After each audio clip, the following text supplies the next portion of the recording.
Hey, welcome back to the show. We're keeping it real, goes right. Welcome back to Real Take Sports Talk live here on YouTube. Welcome to everyone listening on Spotify and Apple Podcasts. Everyone who can hear the sound of my voice, I need you to do me a favor. I need you to go to youtube.com/, Real Take Sports. I need you to hit that like button, subscribe, and hit that notification bell. Welcome, one and all. Real Take Sports Talk number 70. And what an episode we have for you today. We're going to be talking about the NFL, the NFC, I should say, the NFC and AFC conference championship games, respectively. Also going to be delving into some NFL news. Antonio Brown is suing the Tampa Bay Buccaneers. We're going to have some news out of the NBA. My team, the Cleveland Cavaliers, have finally put together a winning roster for the first time since LeBron James left. We'll talk about that. We're also talking about some news from Cooperstown as some Hall of Fame snubs, or at least the talk, I should say, of Hall of Fame snubs, is rolling around as it does every year, and we're going to get to the real take truth of that. So join this journey with me. Subscribe to our YouTube channel. Hit that like button. Leave us a 5-star review on Apple Podcasts and everywhere else. Let's get right into it, everyone. Let's talk about the NFL, and let's talk most notably about one of the NFL's most controversial figures, especially right now. Let's get into Antonio Brown, because boy, oh boy, is this a big one. Antonio Brown is suing. Yes, suing the Tampa Bay Buccaneers. This is coming off the heels of Antonio Brown, just basically saying that he was not going to play, him quitting the team. So after appearing on HBO's Real Sports with Brian Gumbel, there was a lot of talk about Antonio Brown. So Antonio Brown goes on Real Sports with Brian Gumbel, and he says through his attorney, through his representative, that he intends to file a lawsuit. He intends to take legal action against the Tampa Bay Buccaneers for specifically defamation of character, because the Bucs were going around claiming that this episode, quote unquote, by Antonio Brown was a mental episode. The Bucs are saying that, hey, this guy just quit on our team. We're worried about his mental well-being and whatnot, and that has kind of been the narrative of Antonio Brown. But Antonio Brown and his team say no. This is a quote, I believe, from Antonio Brown's representative. It says Antonio was defamed by this spin that he had a mental health episode that makes him makes him someone who is not reliable to do a good job. And that's great. That's great.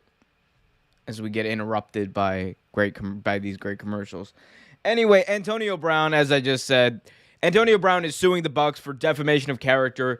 This is leading a lot of people to reignite the conversation around him about whether or not he is dealing with something potentially, whether or not he might have a gripe here, because his lawyer says that this is defamation of character. Antonio Brown's lawyers say that, hey, this is not a mental episode. This was not something that had to do with mental health. And this, in fact, makes other mental health moments, of the real mental health moments that people have, look less credible because you're projecting it on Antonio Brown. That's the claim from Antonio Brown and his representative.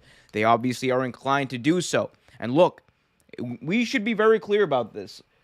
We can not confirm right now whether or not Antonio Brown had a mental health episode or is dealing with something like that. And that's why I don't go into the speculation of, oh, he is experiencing CTE. I don't, over-exaggerate things I don't know about.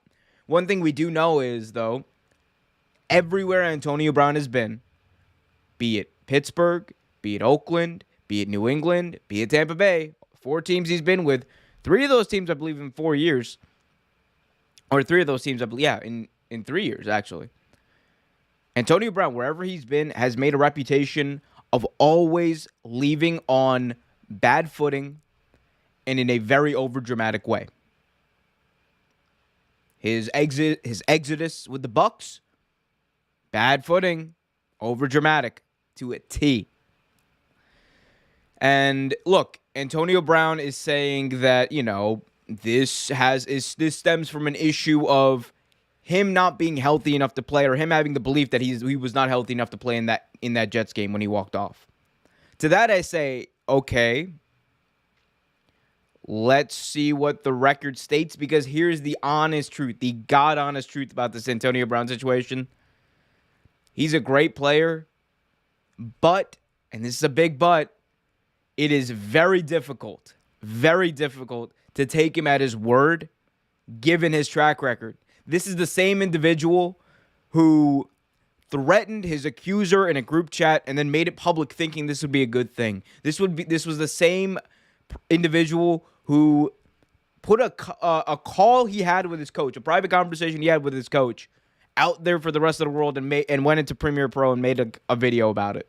This is the same guy who got into a spat with his starting quarterback in Pittsburgh. This is the same guy who refused to show up for practice for the week leading up to a Week 17 game in 2018, where if the Pittsburgh Steelers won, they would have made the playoffs, or could have made the playoffs, I should say. And guess what? He didn't show up the entire week. He wasn't there for his team, and then he showed up on the day of the game thinking he was going to play and was surprised when he got benched. That's Antonio Brown. So forgive me if I find it hard to believe that Antonio Brown might be right in this situation. Forgive me if I'm not willing to give Antonio Brown the benefit of the doubt, which is saying something, because I usually give players the benefit of the doubt more often than not. It just comes down to this individual and his track record. And it's not, and I'm not trying to say that Antonio Brown is necessarily a bad individual, a bad guy, whatever. That's not for me to say. What is for me to say is that Antonio Brown did not do himself any favors leading up to this throughout his entire career. The thing about Antonio Brown that has always puzzled me is you have such a great talent, effortlessly great talent, who just somehow always willingly just pisses all that talent away for seemingly nothing. Every single time when one of these situations happen, you're just left scratching your head being like, what is this dude thinking? And I think that's why you honestly get a lot of the things about mental health. That's why you get a lot of the concerns about whether or not he might be going through something. And to that extent, I understand why. But at the same time, we shouldn't, talk about it and sensationalize it in a way, because if that is the truth, it's a very serious condition, or it's a very serious issue that needs to be addressed. I can't be the one to address it, though. The Tampa Bay Buccaneers can't be the one to address it, though. The only one who can go out there and address it is Antonio Brown. So, as far as what this means, I don't know what this means. Litigation, this could take years. This could literally take years. And honestly, the bets are that the Bucs end up just saying, hey, we don't want to deal with this. Here's a settlement offer. I don't know how much it would be for. I'm not sure they've even filed the paperwork yet for this defamation lawsuit, but there's a really good chance they're going to end up settling anyway, because why would you want this around? Why would you want to give it attention, right? But for all the people who are out there defending Antonio Brown, it is very hard to be on this guy's side given just how much he had. It's like the boy who cried wolf, if that makes sense, right? It's like the boy who cried wolf. He's just cried wolf probably 3 too many times at this point for me to take his side right now, as far as me believing that Antonio Brown is 100% in the right without seeing any evidence, without seeing, any doctors' reports or anything like that. I think there's gonna be a lot of talk about this for a while to come. There's gonna be a lot of talk about this. We're going to be talking apparently about Antonio Brown for the next months, years, possibly, in relation to this lawsuit. And I guess that's just how it's gonna be. And hey, look, as far as his lawyer goes, dude seems like a smart man. Dude understands what he needs to do to keep his client relevant. I get all that. But as far as defamation, I don't know if they really have a case about defamation, because really what the Tampa Bay Buccaneers and Bruce Arians and a lot of the people on that team were saying was, we're concerned about him and we hope he gets out. I don't think that's really defamation. I don't think that's gonna. I'm gonna find it actually hard to believe now that I think about it that a judge would see that in any way as defamation and not throw the case out. Like, you have a really, really hard ladder to climb if you're gonna take those statements at face value and think that they're and try to prove, I should say, that they are defamation. The other thing that Antonio Brown was in the news about was he apparently went out and tweeted out this, I should say, a meme or this graphic where he was saying, like, where it was like him leaving the field, holding up a sign saying Bucs eliminated, referring to the Tampa Bay Buccaneers getting eliminated from the playoffs. And to that, I got to say, I mean, petty? Could you be any more petty? I don't think you really could be any more petty. Like, unless he was at the game actively rooting for the Los Angeles Rams. Like, that's the only way you could have been any more petty. Like, that would, I mean, look, I've never been in an NFL locker room. I'm not going to pretend like I understand the dynamics or how any of that works, right? One thing I do know, though, is I do know people. I do know when you're part of a group, when you're part of a team, when you're part of a workplace, whatever. When you're working on something together, when you're working on a project, when you're working on a YouTube channel, when you're working on whatever together, and you might have someone who leaves on bad terms, you might have someone who leaves, right, or what have you. And it might be because of issues that had to do with things higher up than, you know, the people you directly worked with. Like, let's say you leave a job and you get along with your coworkers great. Your boss, though, is kind of, you know, not great. And because of those disagreements, you leave. How shitty would it look if you, like, after, let's say, I don't know, the place closes down or you guys lose a project or what have you, right? How shitty would it look if you went up to that job and went up to your former coworkers, who you were still cool with apparently, who didn't have a problem with you, weren't the reason you left? Well, how shitty would it be if you were rubbing it in their face that this bad thing just happened to their work, right?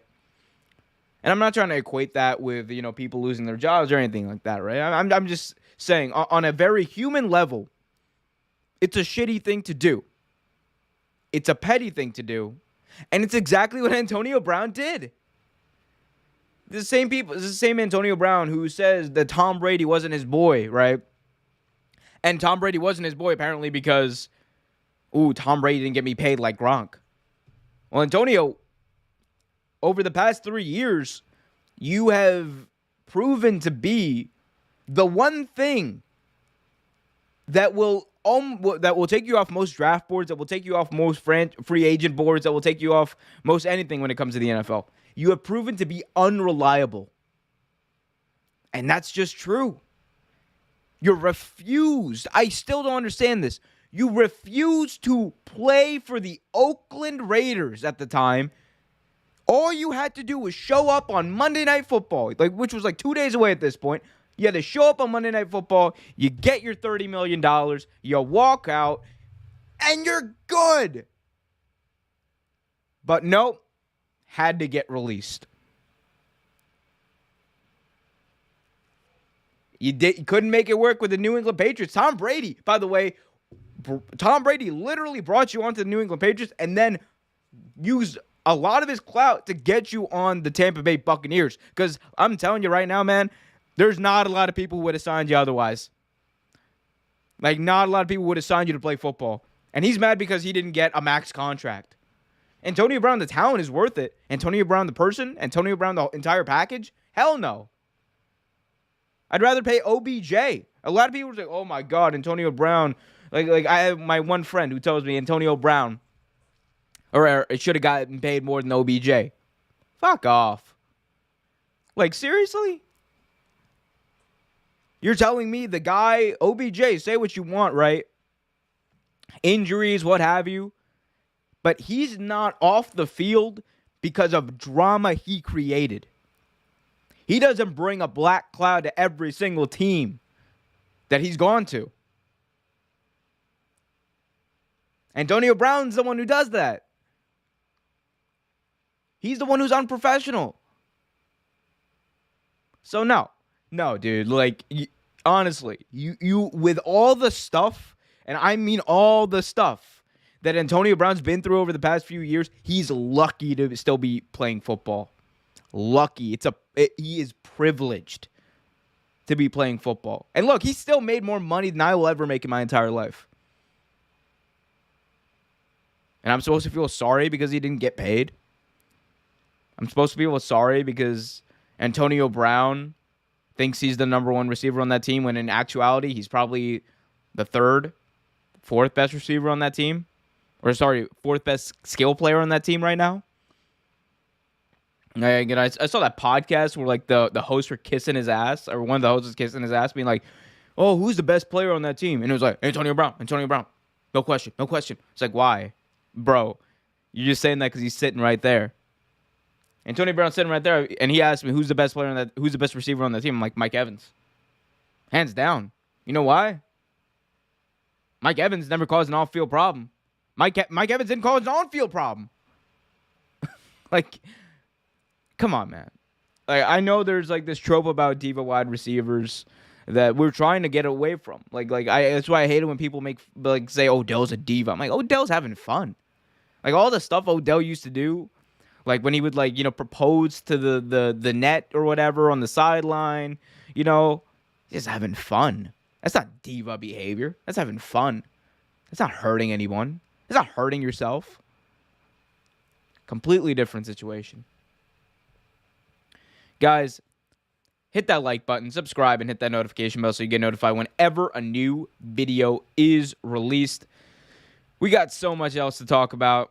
We got Liam in the chat. Welcome, Liam. He says, "Yo, I just had 3 ads. Homer making money off my loyalty." I don't know why you get ads at this point. I mean, I think I got monetized and then ads just started, but sorry about 3. Let's see. Liam says, "I come in here at 9 seconds just to be given 3 ads. Nah, I'm kidding. Proud of you, Mr. Money." Dude, this is YouTube money. YouTube is getting that money. I'm not making shit, but I appreciate it. I'll try to see the settings and see if I can go lower on the ads. Liam's also says, "Don't watch the NFL, but Antonio Brown sounds like a real piece of work. If you're against him, but you'll love him if he's on your team." I mean, so far, every team he's been on, the fans started pretty much hate him by the time he leaves. So there's that. And Liam says, "Hold on, he's suing his own team." That's what Antonio Brown's doing. Someone's asking me, what's Antonio Brown up to right now? Suing his own team. It'd be like that. Speaking of own teams, man, let's talk about my team. Let's talk about my own team. Let's talk about the Cleveland Cavaliers, baby. The Cleveland Cavaliers are right now the number 5 seed in the Eastern Conference. This is the first time by January this team has had a winning record since LeBron left. Both times. Like, literally. If you take out, from the years 2014 to 2018 when LeBron was here, and you go back to before LeBron, I think it was 1998, the last time this team had a winning record in at this point in January. It's an accomplishment because say what you want about it. Say that the team doesn't make sense. Say that we have too many centers. We have too many 7-foot athletes. Say whatever you want. The Cavs right now are the number 5 seed and are going toe-to-toe with some of the really good teams in the NBA. Are they one of the best teams in the NBA? Obviously not. But they don't need to be. For a Cavs fan who has known nothing but despair outside of LeBron James' existence in a Cleveland Cavalier uniform.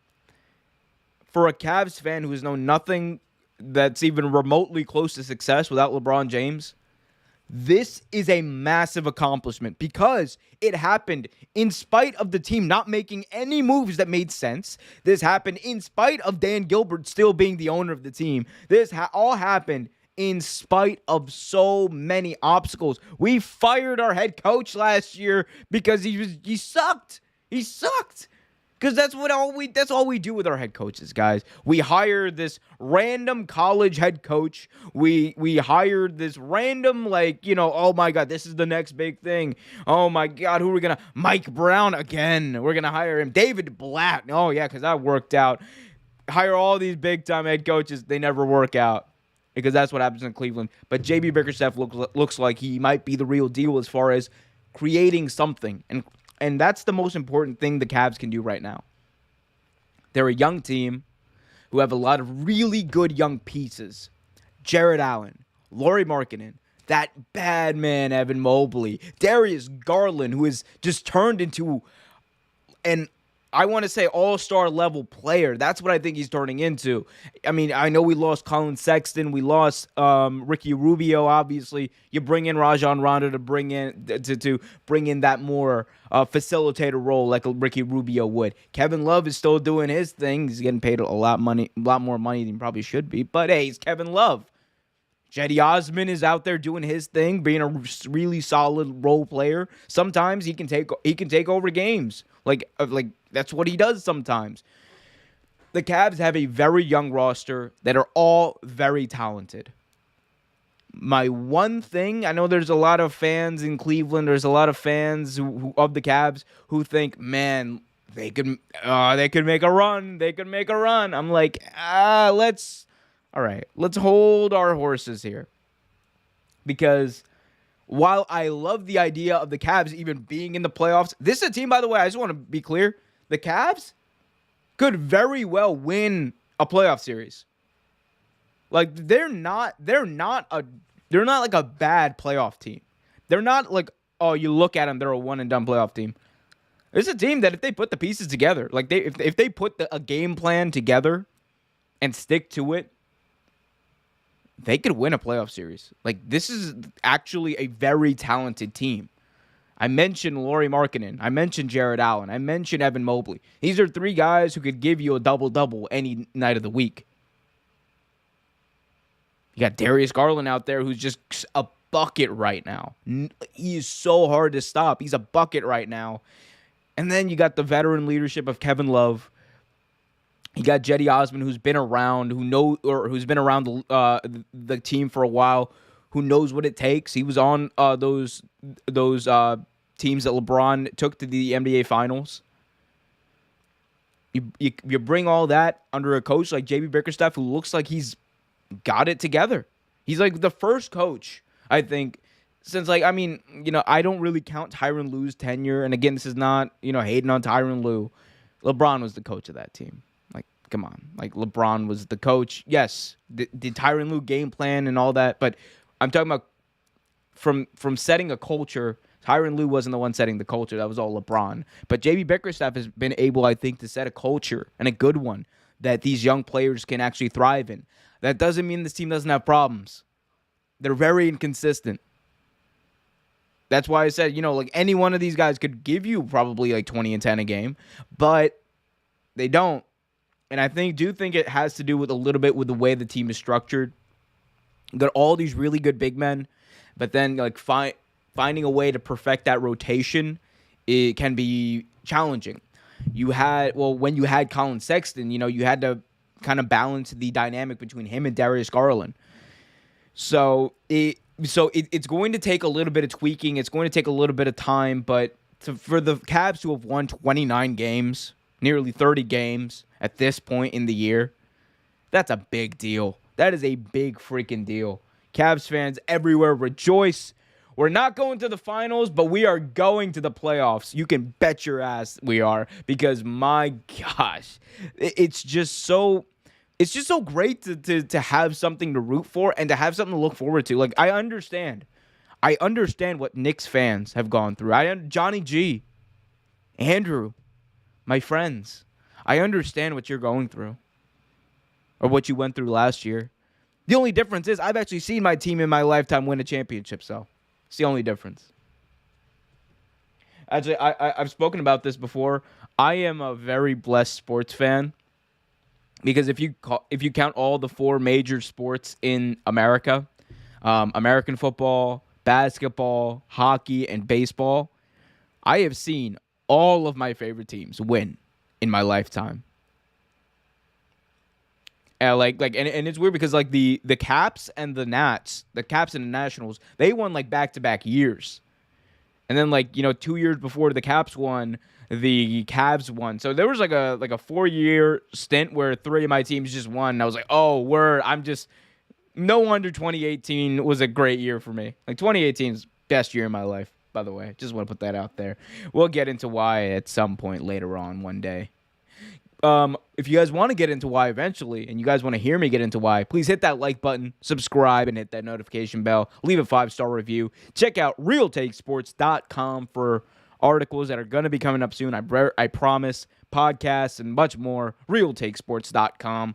And let me know what you guys want to talk about in the chat. Put your questions in the chat. Let's get it going. So let's move on. And by the way, I do have a special surprise, everyone. Ben is going to be joining us here in, I believe, the next 15 minutes.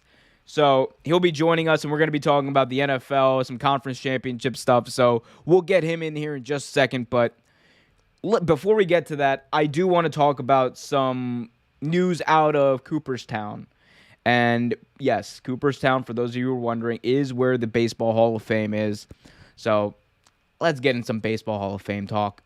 So the Baseball Hall of Fame announced that Big Papi, David Ortiz, is going into the Hall of Fame class this year. He is the lone inductee. The Boston Red Sox great, of course, was there for a long time, and he had a historic career. He was part of some World Series teams, and that's great. Big Papi deserves it. David Ortiz, it was a generational talent. He's a generational player, and he was a generational leader. But as always with the Baseball Hall of Fame, we love to focus. A lot of people like to focus on who got in, but mostly everybody apparently likes to focus on who got snubbed. And once again, we saw that Barry Bonds and Roger Clemens did not get into the Baseball Hall of Fame. They were denied their entry into Cooperstown. This is after years of a lot of fans lobbying for them to get in. Barry Bonds, of course, holds the all-time home run record. And a lot of people say there's really no reason for them not to be in other than the fact that they most definitely use steroids at the height of their careers, which is true. Barry Bonds and Roger Clemens almost undoubtedly used steroids. And it was in a time, yes, you can say, where a lot of people, almost everybody, was using steroids. Everybody except for maybe Ken Griffey, but we'll get into that at some point later. And you have a lot of people out there who are saying that it's over. We need to stop this talk about, it was cheating, blah, blah, blah. Barry Bonds and Roger Clemens and other players need to get in regardless of the fact that they were using steroids. And I have shifted my argument on this. I've shifted my view, I should say, on this a little bit. Because here's my view, and you can probably tell by the graphic to my right what I'm about to say. My view is this. Okay, Barry Bonds and Roger Clemens come in. Okay. 100% then. Undoubtedly, Pete Rose needs to get into the Hall of Fame. If Barry Bonds and Roger Clemens, who cheated, and the outcome of their cheating actually affected their play and games that they played in, if they're allowed to get in, all right, cool. Then Pete Rose should get in way before those guys do. There should be a year difference. Like, I'm so serious about this. If they decide, all right, they're eligible, blah, blah, blah, they can get in, Pete Rose needs to get in first. Because Pete Rose, say what you want. I know there's a lot of weird people. They'll say that Barry Bonds and Roger Clemens should get in, but Pete Rose shouldn't. And that pisses me off because it's not logical in the slightest. Because on one hand, you got Pete Rose, who, yes, he gambled. He was an addict. He's been open about this.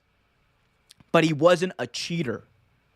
He was banned from the game for gambling on baseball games. We know this. This is true. He's talked about it. But at no point was he cheating. He never bet against the Reds, meaning he never threw a game during his time as a manager. He never bet against his own team either. He never did any of that kind of stuff that affected the direct outcome of the game. Yet people out there want to defend Barry Bonds and Roger Clemens because it was just part of the game. Oh, but it was just part of the game.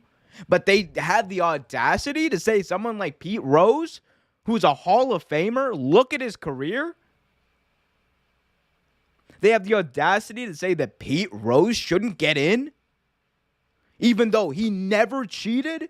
He was banned because he had an addiction problem because he was gambling. I understand. What Pete Rose did was 100% against the spirit of the game. 100%. Exactly. But what Barry Bonds and Roger Clemens did literally affected the outcome of games. You morons. You morons. How dare you? I cannot believe, and I know there's a Twitter thread out there that actually motivated this entire segment because there are actually some idiots out there who believe that putting steroids in your body, getting stronger, staying stronger at a very higher age, and being strong enough to swing that bat even harder than you should be, they think that somehow that is significantly less egregious than just betting on games that you couldn't affect the outcome of. I want to make this clear. He never bet against his own team, meaning he either wasn't betting on his team or on his team at all, or he was betting on other teams. Or even, there's a third option. Thirdly, the dude was actually dumb enough to bet on his team every time. Which, hey, against the spirit of the game, of course. But cheating? I don't get that. It's not true. That's why I don't get it. It's not true. My G. It's just, that's the thing too. And that's why, here's the thing. I won't move on it. Until other people move on it, I won't move on it.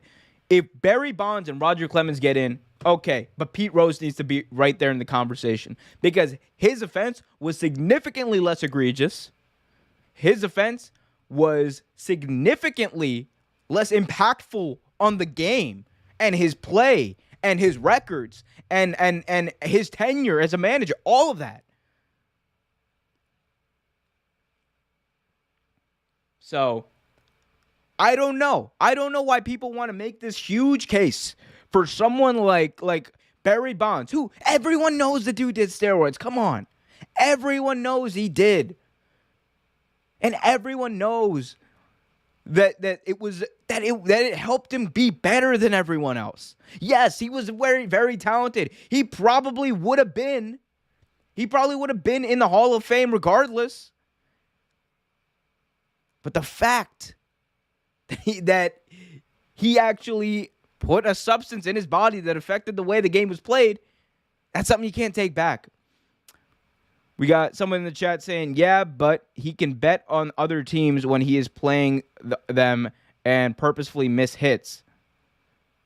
No, he never bet. But that's the thing. He never bet against his own team.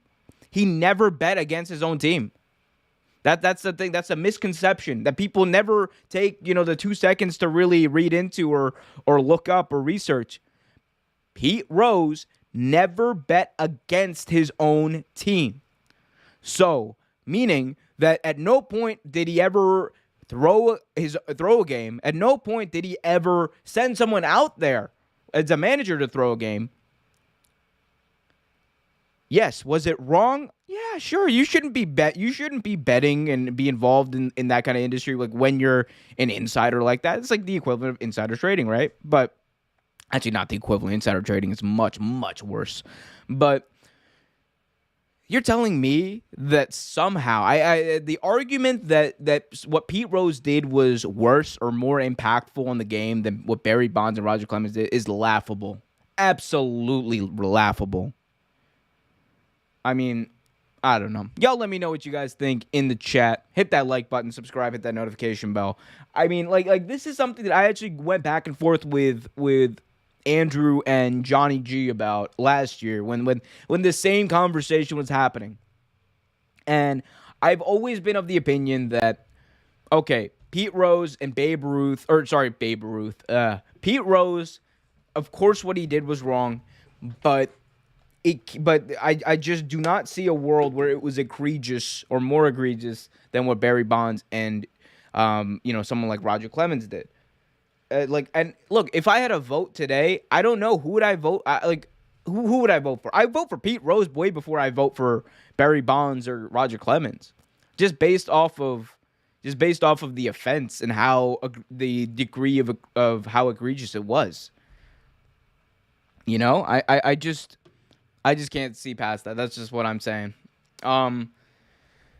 Yeah, guys. Don't go anywhere. We've got a lot more to discuss. We've got a lot more to do. We've got a lot more to see. So what's wrong with hitting that like button, subscribe, and hit that notification bell? Because in just a few minutes, we're going to be joined with good old Ben Greenberger, and he's going to talk about all of the great stuff that is going to go on this weekend in the NFL. We have the NFL conference preview coming up in just literally just a few minutes.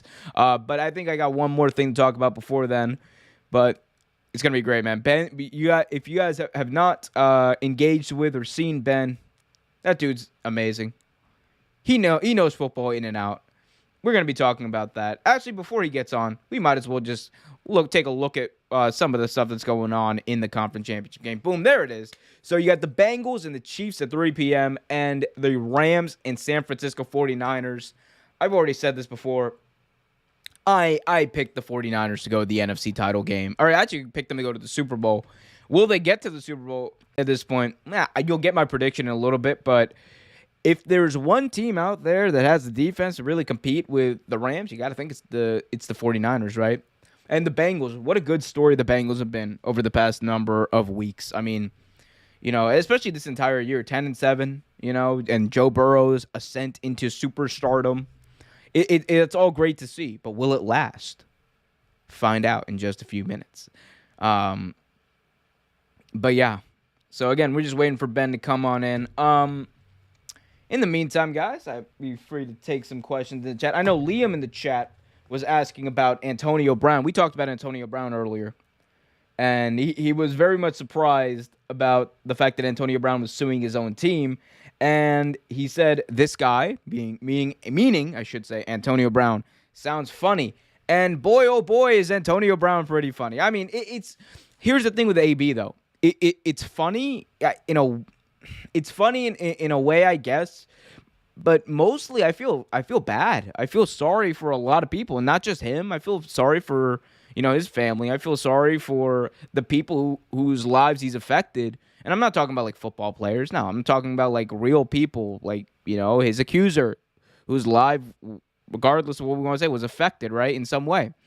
I mean, it's just I just hope everyone who needs help in that situation gets help. Oh man.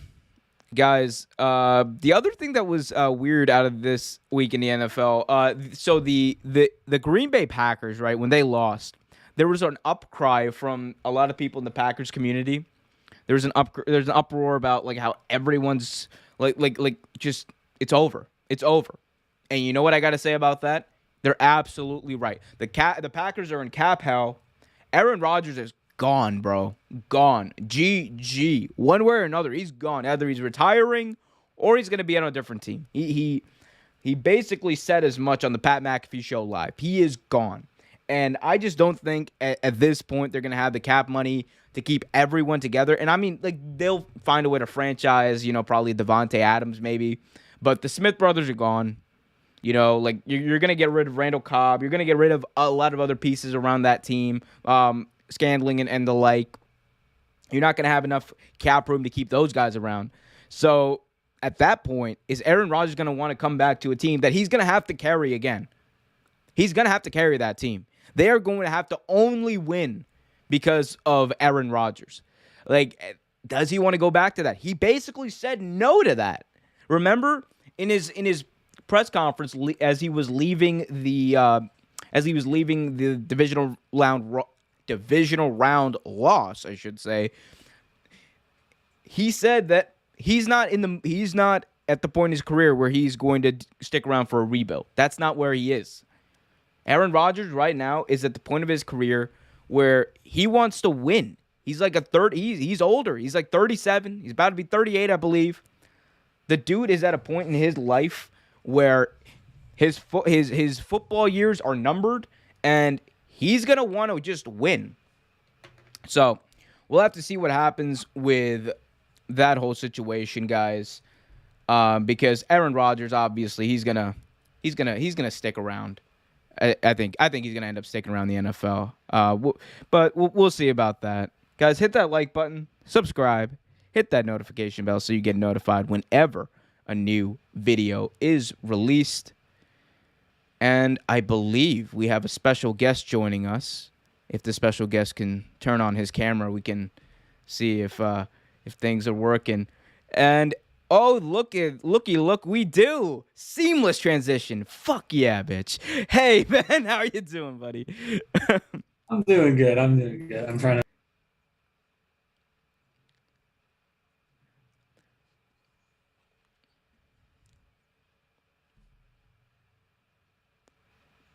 You see your reflection. You know what your reflection looks like. But when I'm looking at myself on your screen, I'm seeing what everybody else sees, and that confuses the hell out of me. So it's like I'm looking at a different person right now.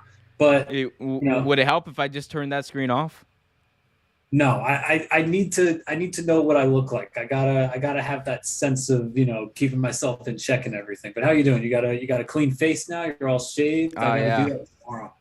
Yeah, I'm clean shaved. I'm gonna surprise the people at work tomorrow with baby face armor. But man, we got a lot to talk about, Ben. Actually, we don't really have a lot to talk about. We're just gonna talk. You're just gonna geek out about Joey Burrow. I'm gonna tell you why you're wrong, and then we're gonna kind of go from there, aren't we? But yeah, Ben, before we get to that, though, I do want to very quickly talk about that fucking game. My God. The Kansas City Chiefs and the Buffalo Bills had what possibly could be one of the greatest games I've ever seen. There were like 3 lead changes in the last 2 minutes of the game. The Chiefs, with 13 seconds left, when it looked like the Bills, who had just come back the second time in those last 2 minutes, when it looked like the Bills were on their way to the AFC Championship game, on their way back to Bills Mafia, Pat Mahomes did what Pat Mahomes does and just said, I'm going to score. Ha ha. And he did.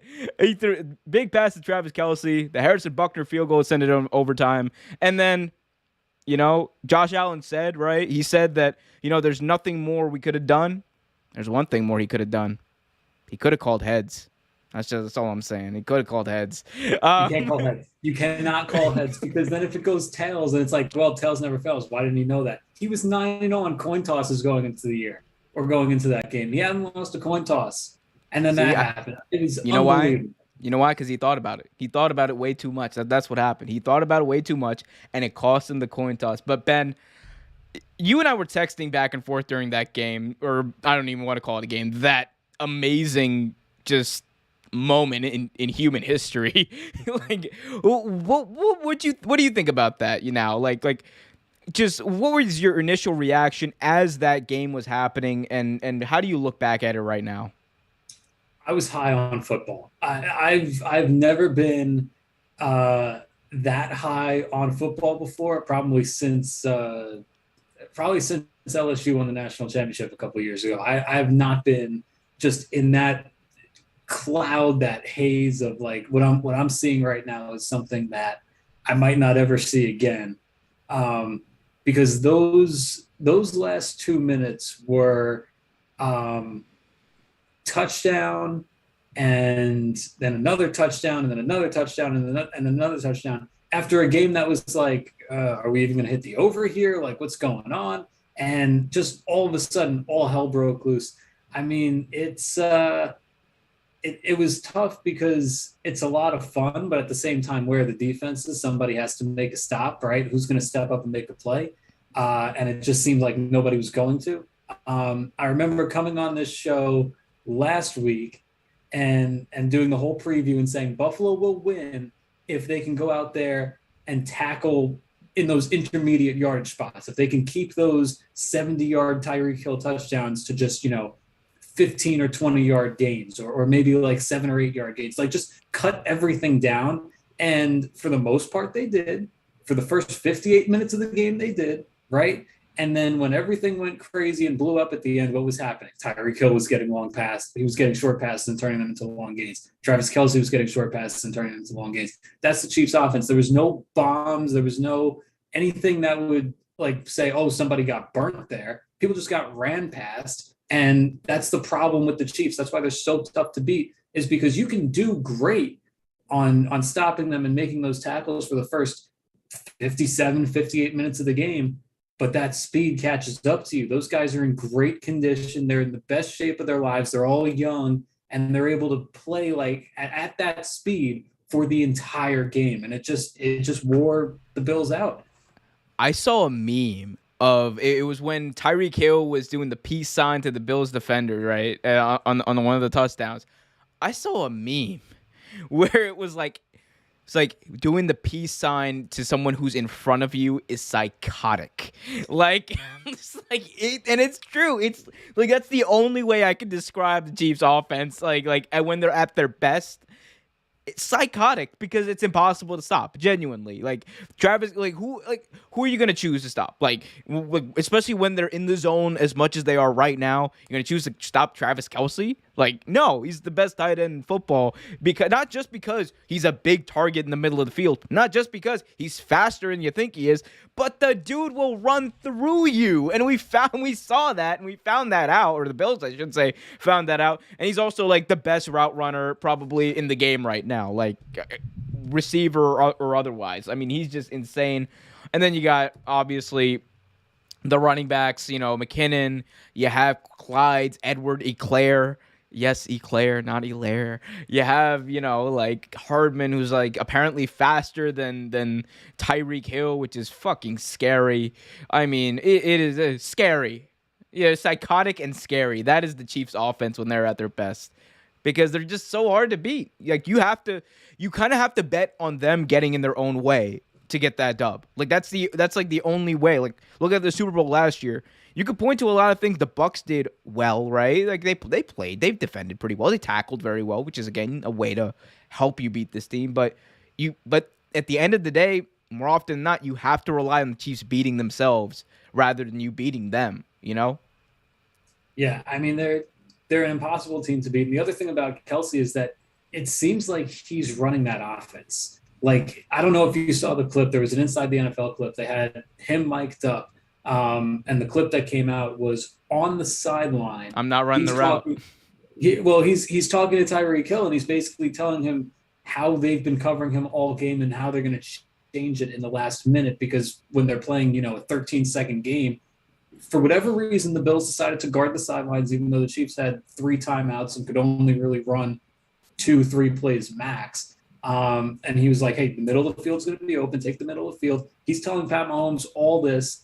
And, it doesn't necessarily make me think less of Patrick Mahomes, but it kind of reaffirms my opinion that it's like, Pat Mahomes is an incredibly talented quarterback. He's got all the arm talent. He's got all the just accuracy, everything that you would want if you were building a quarterback. Yeah. Travis Kelce is the brains behind the operation on the field. Like it's not, and they work great like that. I compared it the other day to Brady and Gronk, but if Brady was the tight end, yeah, right, and Gronk's the quarterback, where it's like you have this incredibly freak physical talent, and then you have another guy who's like, hey, he fits the type of that position, but he's got an incredible brain. Kelce is like a quarterback on the field. He's an incredible player. It didn't make me think less of Mahomes, but it made me think incredibly highly of Kelce. Like that guy he's a different type of player.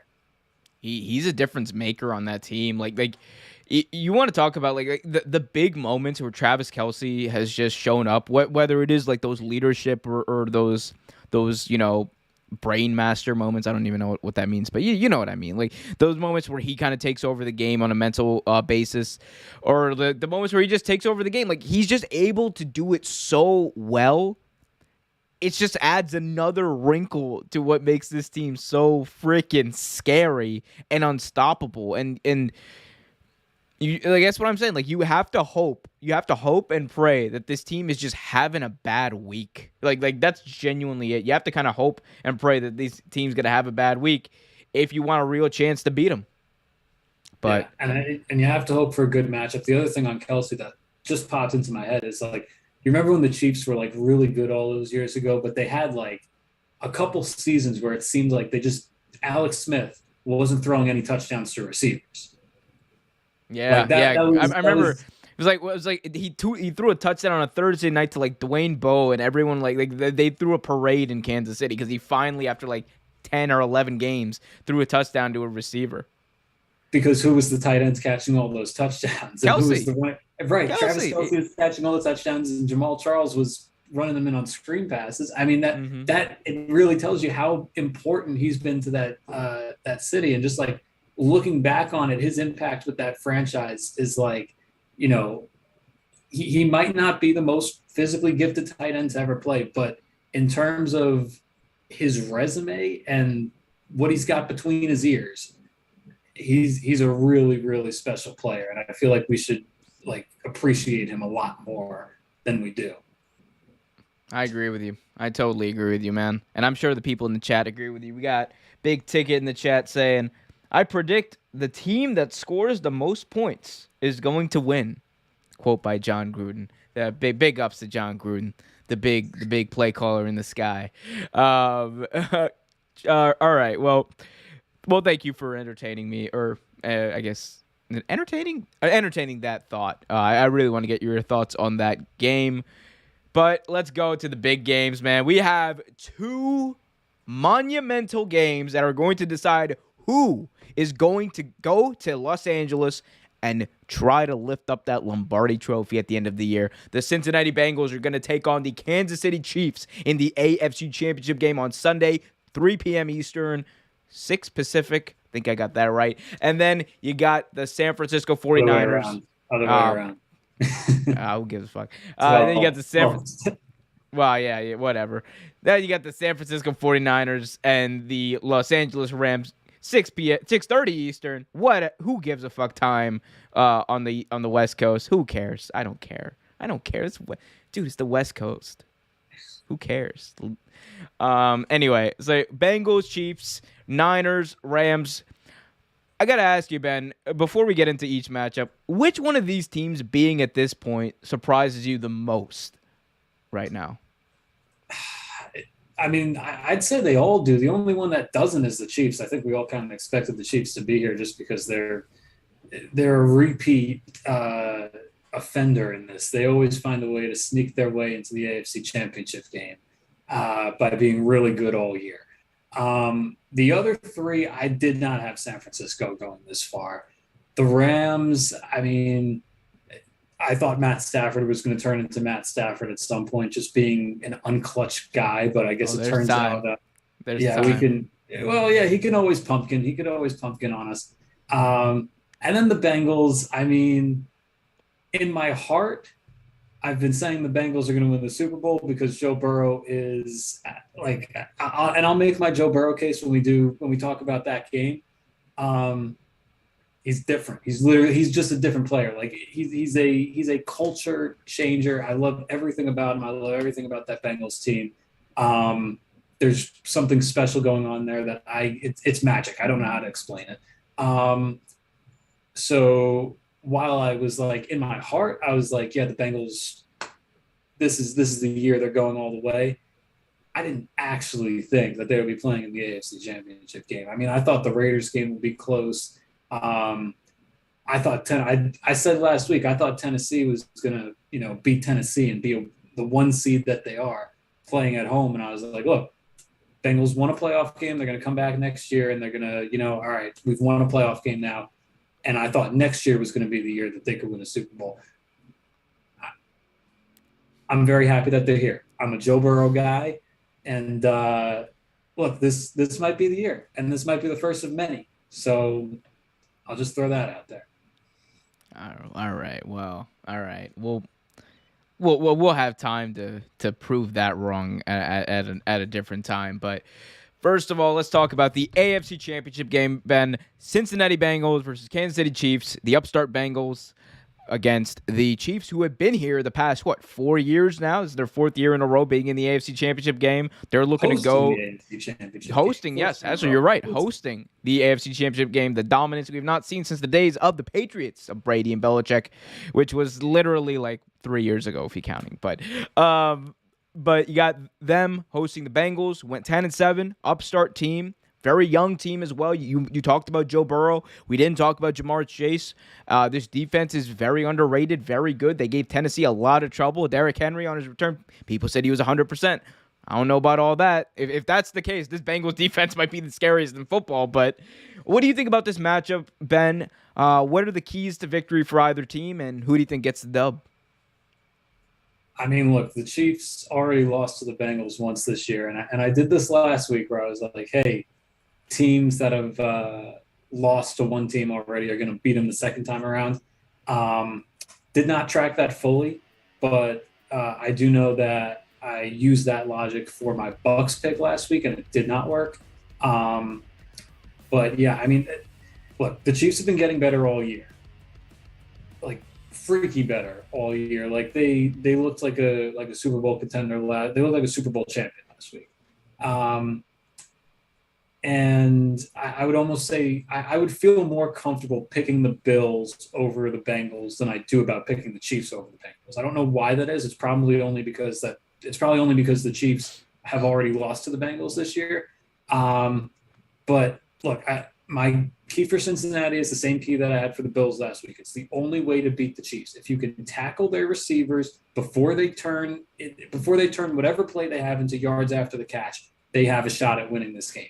There's no other way to beat the Chiefs. The Chiefs don't run the ball great. Yeah. They don't have a great running game. Their entire short yardage strategy is dump the ball off and let whoever catches it get a couple of yards. Jerick McKinnon is perfect for that system. He's the perfect type of receiving back for what they like to do. Clyde Edwards-Helaire, he can bang a little bit for 2 or 3 yards, and then he'll catch the ball, and he can but he can catch the ball, and then he can go do what he does after the catch. If the Chiefs are able to tackle if they can keep plays to 5 to 7 yards and they avoid the big play, the Chiefs are going to have some incomplete passes. They always do. You need to make them punt. I mean, it's punts and field goals. You can't be giving up touchdowns. You can't be giving up big plays to this team. And the Chiefs, for whatever reason, haven't been a great team at like an 8-9 minute drive to just like kill the clock. They're not great at that. They're a microwave offense. That's not their game. No, and it shouldn't be. They're not built for that. And they're very good at doing it the other way. So it's the same key that I had with the Bills. I think if the Bengals on offense just keep doing what they're doing, they have a shot at winning because look, their offense is very like classic. They have a classic offense. They can run the ball. They can throw it intermediate. They can throw it deep. Jamar Chase is just as good as Deebo Samuel after the catch. I mean, they're a team that can go on like that 8 or 9 minute drive, which that's my standard for like offenses that I like to watch. Can they kill the clock when they have Oh, to? you must have loved that 2019 Baltimore Ravens team. You must have just loved watching them like 40-minute, there was like a 4-game stretch where it was like they averaged 40 minutes time possession. I'm like, that is lethal. Yeah, that's what you love to see. There's nothing I love more than when Army goes on a 19-play, 80-yard drive and takes 12 minutes off the clock. And yeah, I love that stuff. But yeah, I mean, look, Chiefs at home. They've been in the situation before. I feel like they're hungry. They didn't win a championship last year. They've been probably hearing about that all year. And they're really, really good. The Bengals D-line is really good. They can get some pressure. I've been waiting for that Chiefs offensive line to fall apart because remember, like, that was the story of the offseason when the Chiefs replaced their entire offensive line. They basically got 5 new starters. It's a whole new unit, but it seems like they've gotten better over the course of the year. Zeus, they got the son of Zeus in there. They got the son of Zeus in there. He's not. No, that offensive line's gonna be fine. Yeah. So I mean, look, I'll give Joe Burrow some extra motivation. I'm going to take the Chiefs. I will be, again, more than happy if the Bengals win. I texted a bunch of friends today. I said the Cincinnati Bengals are going to the Super Bowl. Believe it. So is that all you texted them? That was it. It was the Cincinnati Bengals are going to the Super Bowl. Believe it. And I sent that like that was my lunch hour thought today. I was just like, you know what? Let's just put it out there. Positive energy. We're all going to believe it, and it's going to happen because that seems like the only thing that can really like work with this Bengals team. There's no rhyme or reason to anything that they do besides Joe Burrow is probably the most special quarterback I've seen coming out of college and into the pros. Like he's got a legit shot at putting together the best football resume that anybody's ever put together. So I just love this team. He's multiple championships. If it's not this year, he's going to win a lot for the city of Cincinnati. So, you know. Well, he's already won their hearts. That's for damn sure. He's won the hearts of everyone in Cincinnati. I mean, so I mean, I don't need to go too much into the keys, like you already mentioned it. The biggest key for the Bengals is tackle and take advantage of the mistakes if they come your way. They cannot afford a second of lapse in judgment. They cannot afford a second of lapse in concentration at all on defense because that's where you're going to get burned. And I think that in this game, the Bengals need to kind of rely on the fact that they're young and maybe not afraid so much to make mistakes, and maybe they have a little bit of that swagger. Rely on that. If Joe Burrow's feeling it, let him throw it loose to Jamar Chase down the field and take some shots early. Take them often, and keep that secondary of the Chiefs on notice. Because, look, the secondary, when they lost Tyrann Mathieu in that Bills game, they became a little suspect. I know they got some other safeties in there who can tackle in the middle of the field, but it's about all they can do. But in actuality, I mean, I think I want to be very kind to the Bengals because, look, I'm a Ravens fan, and I'm genuinely happy to see Bengals fans having something to root for. And I say that because I'm going to crush their dreams. They are going to get demolished by the Kansas City Chiefs. It is going to be like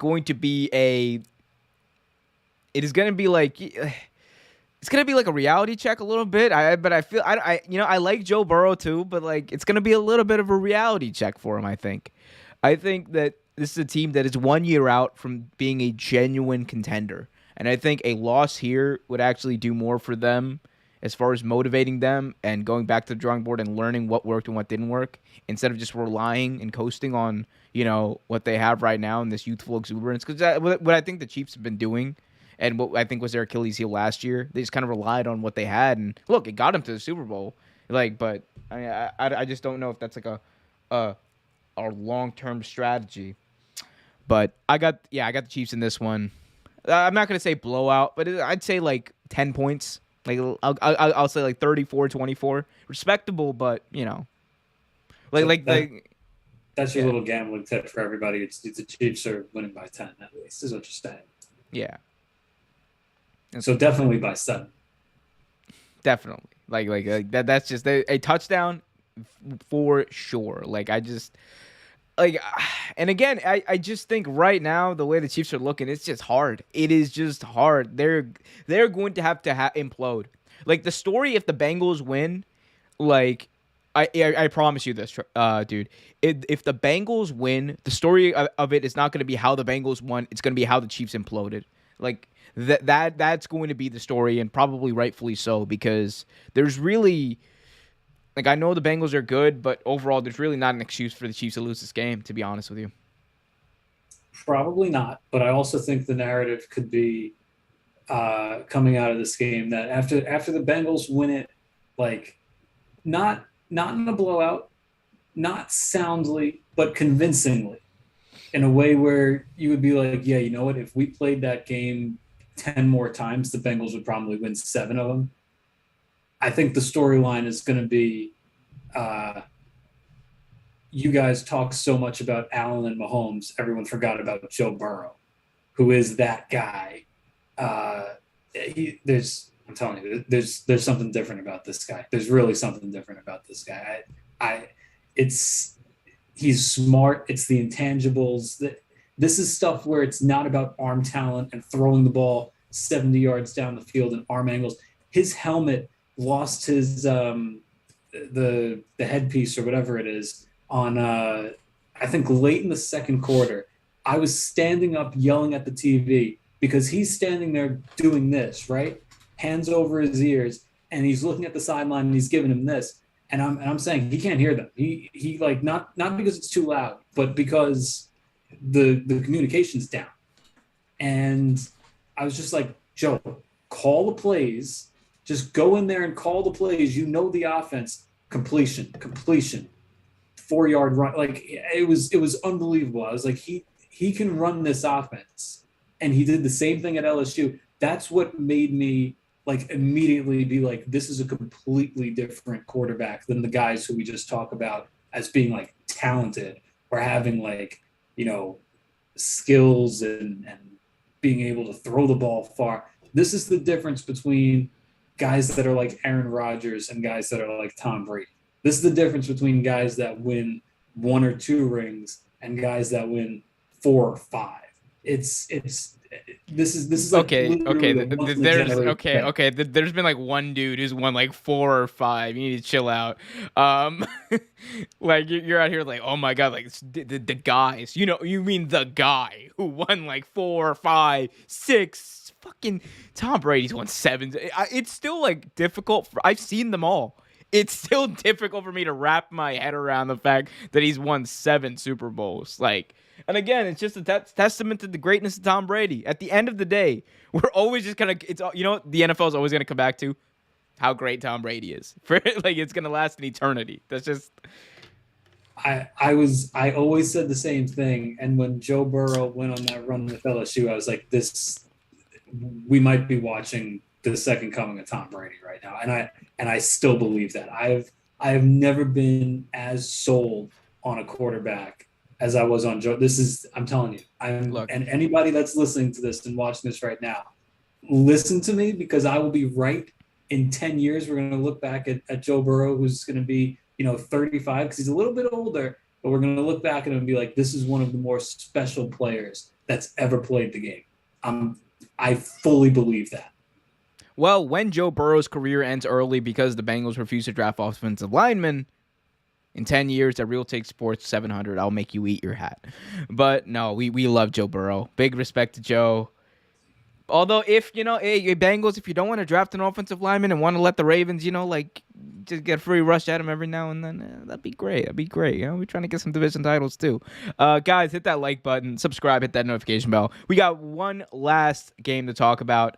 And it is the showcase of the Immortals, the NFC title game, the night game of the conference championship roundup. I don't know. Conference championship day. They got the Niners, best defense in the NFL, versus the Rams. Some would argue best offense in the NFL. Those someones would be wrong. They're up there, though. They beat the Bucs. They beat the defending Super Bowl champs. The Niners beat the Packers, who looked like Aaron Rodgers was not going to be denied, but Aaron Rodgers, man, he did it again. He did it again in the playoffs in the big moment. His team just couldn't get it done. And I know I just want to say this before we get started on this game. There's a lot of people who are like, oh my God, how dare his defense and special teams let up this. Aaron Rodgers scored 10 points in that game at home. Let's not discount that. And I know it's a good defense, a really good defense, but Aaron Rodgers scored 10 points at home. That's on him. That's on him. You want a stat? I got a stat for you. This might be inaccurate, but the spirit of it is correct. I don't remember. So now you're sounding like Aaron Rodgers would on a podcast. Yeah, so I did my own research on this. The numbers that I have in my head, which I think are pretty close to being accurate, because this is what I heard. he had 27 pass attempts that were counted as like targets, right? Like not throwaways, not like where a target was assigned to the receiver. Right. Of those 27, 21 of them were to Devontae Adams and Aaron Jones.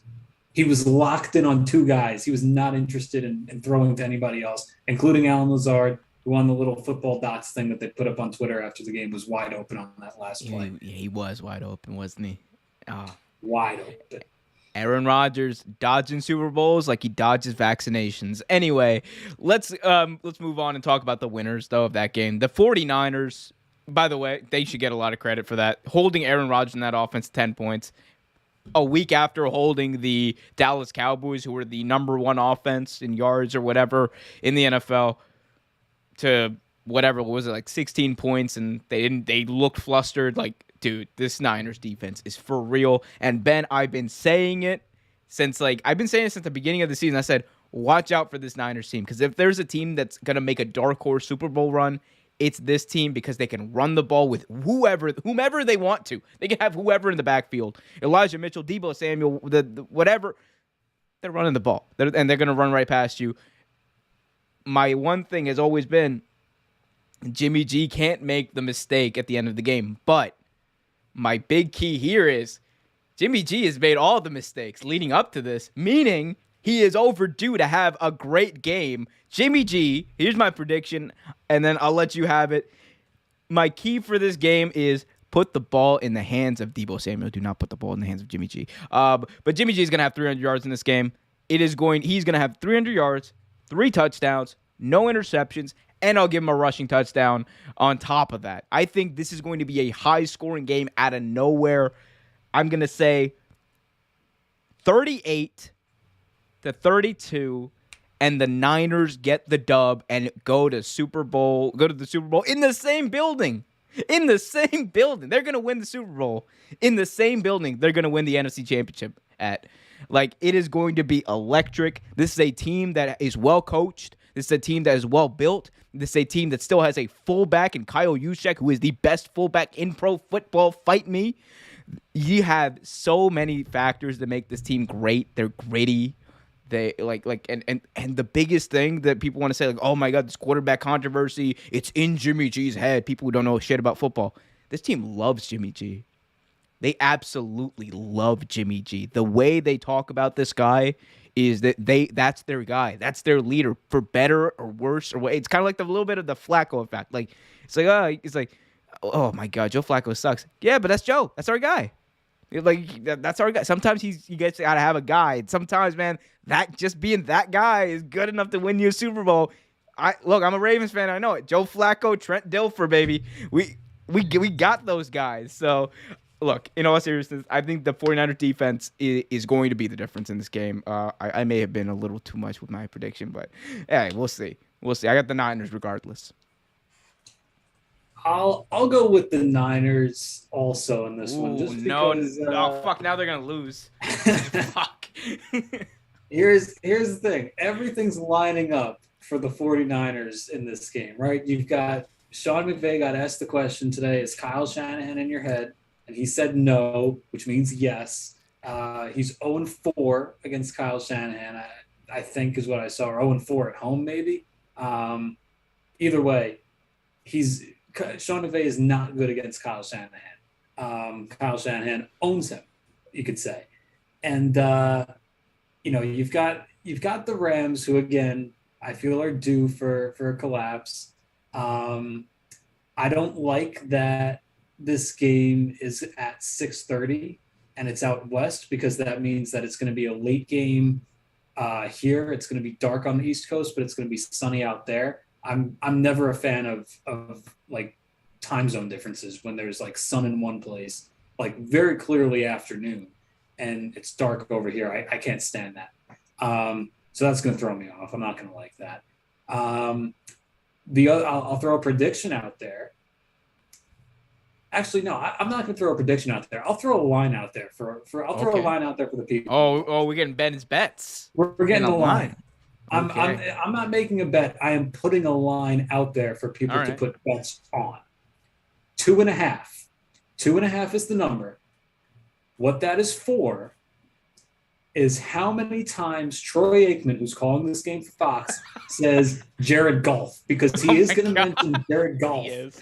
He the is. former Rams quarterback. So I'm gonna say 2.5. I feel like that's right where it should be, because you're gonna have him, and I'm saying from kickoff or no, from the time the broadcast starts to the end of the game, like 0-0-0. Um, because they're going to come on the air. Joe's going to introduce him. I'm Joe Buck. That's the Hall of Famer Troy Aikman, as he always does. And Troy's going to say, "Yeah, Joe, that's why they went out and got Matt Stafford to replace Jared Goff." Boom, one. That counts. So anytime after that counts towards the 2.5. Personally, I'm going to take the over. I think we get 3, but I wouldn't be surprised if we get 2. And Troy's just trying to lock in on the game that's in front of him and just talk about Matt Stafford. But I'm looking forward to hearing him say Jared Goff, because it's been It's a not while. gonna happen. It's not gonna happen. 49 is gonna control this clock. He's only gonna be talking about Jimmy G in this game. This is Jimmy G's game. This is like this is. I'm telling you, like this is his redemption tour. Jimmy G's gonna redeem himself. He's gonna win the Super Bowl. How are the 49ers gonna beat the Kansas City Chiefs? I don't fucking know. We're gonna find out though, because they're gonna do it. But man, the cherry on, I think we're just overdue for one of those runs. Like, you know what I'm saying? Every few years there's a run where it just gets a guy paid for no reason whatsoever. This is gonna be that. It's gonna be the Flacco year. It's gonna be the Eli year. We are gonna get just the dud quarterback. And I'm not saying Jimmy G's a dud. He's a good leader. He's a really good game manager. I think he's like at the Alex Smith level when he was at the Kansas City Chiefs, which is good. You can win with a dude like that.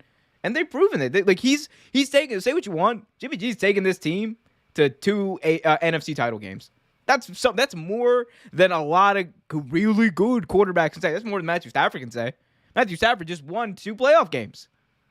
Yeah. So I mean, I'm also rooting for the chaos here. That's what I want, because Jimmy G, they've already decided they don't want him around next year. And if Jimmy G gets you to a Super Bowl, I mean, if Jimmy G like wins you a Super Bowl, that would have been how much better can you do than 2 Super Bowls? You can't tell me Trey Lance is better than 2 Super Bowls in 4 years. See, that's the thing though. It's NFL logic. So let's see. If we win the Super Bowl once this year with Jimmy G, we can win it twice next year. We can win 2 Super Bowls next year in 1 year with Trey Lance, because he's 2 times the player allegedly that Jimmy G is. Now I think. I mean, it depends. I mean, like the other thing, like if we're talking about Jimmy G's future, the other thing to really factor in is Jimmy G hasn't necessarily played well. Like if we're being honest, like truly honest, he hasn't played well. Like it's like, let's say he gets, for lack of a better term, carried to a Super Bowl or even like to an appearance, right? I still don't think that if he plays the way he's been playing, I would still not blame the Niners for moving on or going in the direction of Trey Lance, especially considering I think Jimmy G is going to be a sought after trade value in the offseason. Like there's a lot of teams looking for. There's always a lot of teams looking for quarterbacks. Like I mean, the one team that I'm like so locked in on that they're going to get this guy is, I think Washington's going to go out there and get him. I think Washington is going to go out there and get Jimmy G, which. Again, like, is Jimmy G that much of an improvement on Taylor Heineke? Yeah, actually, he is, and I think he'll get the ball. One thing Jimmy G can do, he'll get the ball in your playmaker's hands. He will get Scary Terry the ball down there in Landover, Maryland. You can bet that, but that's the way. That's to be determined, though, Ben. Yeah. Last thing I'll ask you, because I know you have a very important appointment in a few minutes. We got one of the guys probably getting hired down there in New Orleans. Dennis Allen, probably going to be the next head coach of the New Orleans Saints. I've always been a Dennis Allen guy. I always thought he deserved a second shot. We'll see if he actually gets the job, because there is some noise being made around the Saints organization that they want to bring Aaron Glenn back, who was their defensive backs coach under Dennis Allen. Dan Campbell, when he went up to Detroit, took Aaron Glenn with him and made him his defensive coordinator. So now he's got that on his resume. Detroit's defense was pretty solid this year, but I feel like it really is Dennis Allen's job to lose. He was at Sean Payton's retirement press conference yesterday, which you really don't ever see. Like they usually don't bring like Dude, did you see this Comedy Central ass press conference? And Sean Payton just like cracking jokes about Eli Apple. Like he's just like, it's like, I root for everybody who used to be a Saint except for Eli Apple. I'm like, oh, dude, just, poor Eli Apple. Can't catch a break. Also can't catch a pick, but Yeah, there is some serious drama there. They've been Eli Apple in the city of New Orleans and the city of New York. I don't know how the Giants got shoehorned into this, but he's been going after Giants fans all week too. I mean, I think there's just something about when you're on that Bengals team, you're just like, yeah, you know what? I can say whatever the hell I want because we're going to go to a Super Bowl this year and we're going to win a Super Bowl this year and many, many more. But yeah, Eli Apple, what a hilarious guy. But yeah, look, Dennis Allen is probably going to get the job there. They won that game in Tampa 9-0. I'll never forget that because that was a very stupid game. The Saints are in cap hell. They are stuck with Taysom Hill. So that's going to be funny. Watching somebody try to figure that out. So maybe Dennis Allen's doomed for failure and it won't work out this time. Bring Jameis back. Just keep Jameis. He was doing well. He was doing well. Well, we'll find out about that. Ben, thanks for making time. Thanks for always making time for these last-minute podcast appearances. Where can people find you? What's on your mind? What do you want to shout out? Just keep going to the couch nap on Twitter. I'm always just posting whatever pops across my timeline on there. And I forgot to mention the real reason that I'm rooting for the 49ers is because you've got Alan Chris doing the Super Bowl. And I love to hear Chris Collinsworth say Deebo Samuel. There's nothing he loves saying more than Deebo Samuel. It's his favorite player. Just make Chris happy. We've got to make Chris happy. Yeah, I can't wait to hear 4K Walmart. What was it? Walmart 4K Skycam. The Super Walmart. This 4K Skycam. And let's take a look at the Walmart 4K plus, the Walmart Plus 4K Skycam. Al, that's it. That's really the whole thing. That's my favorite. He loves that thing. He loves it. He loves that thing. And I'm never gonna unhear it. I'm like, because of you, I'm never gonna unhear it. But it'd be like that, guys. Follow us on Twitter at Real Take Sports. Follow us on Facebook and Instagram at Real Take Sports Talk. Real Take Sports Talk every week. We got a lot of other stuff out in the work. We got the WWE Royal Rumble live preview tomorrow night with Ango. Yes, that Ango. Very famous on wrestling Twitter, Ben. So you wouldn't know him. Or very famous on wrestling YouTube too. But we got him showing up. So we're gonna be breaking down the Royal Rumble, predicting and previewing all of that. And we also have a Royal Rumble watch-along on Saturday. We have the Conference Championship watch-along, probably, maybe, depends how busy I am, on Sunday. And a lot more content in the work because I'm a fucking maniac and I love you people. I'm a slave to YouTube, but I do it for the clout. Guys, until next time, keep it real.